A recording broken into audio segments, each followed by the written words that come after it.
Čitav život sam bio povezan sa šumom, zato što su mi roditelji šumari i na taj način se, ajmo reći, razvijala jedna ljubav i odnos spram zelenila i jednog, ajmo reći, drugačijeg pogleda na svijet.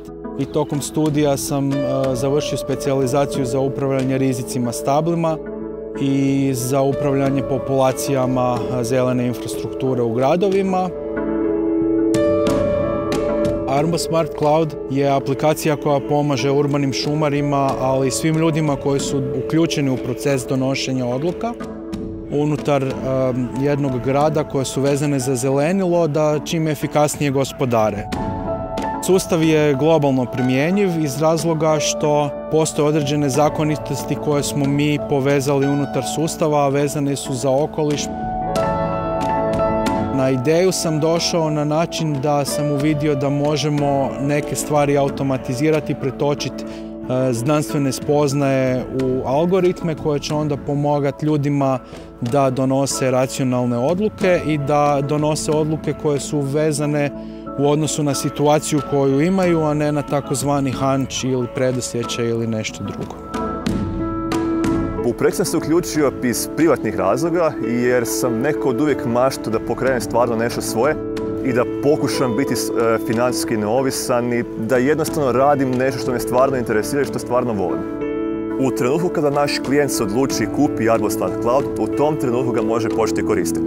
Ako već ima neke svoje postojeće podatke o pozicijama stabala, grmova, livada i sl., mi to možemo unijeti u sustav tako da automatski mogu gledati izvještaje i koristiti sustav.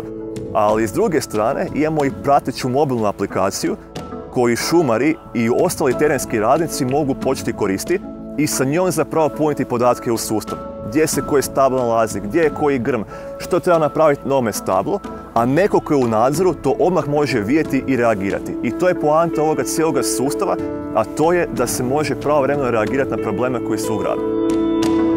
Ovaj sustav našim klijentima smanjuje troškove na više načina.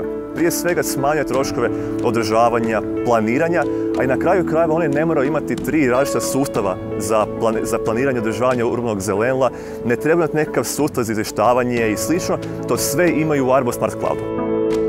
Ono što je naša neka misao vodilja bila tijekom cijelog tog procesa, mi moramo imati sustav koji je dovoljno jednostavan da ga svako može koristiti. Jer ako sustav nije jednostavan i ako ga neko kupi i ne koristi se, nismo apsolutno ništa napravili.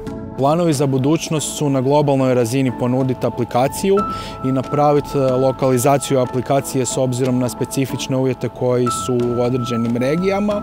I zapravo naša misija je pomoć ljudima da izbjegnemo negativne posljedice klimatskih promjena u gradovima.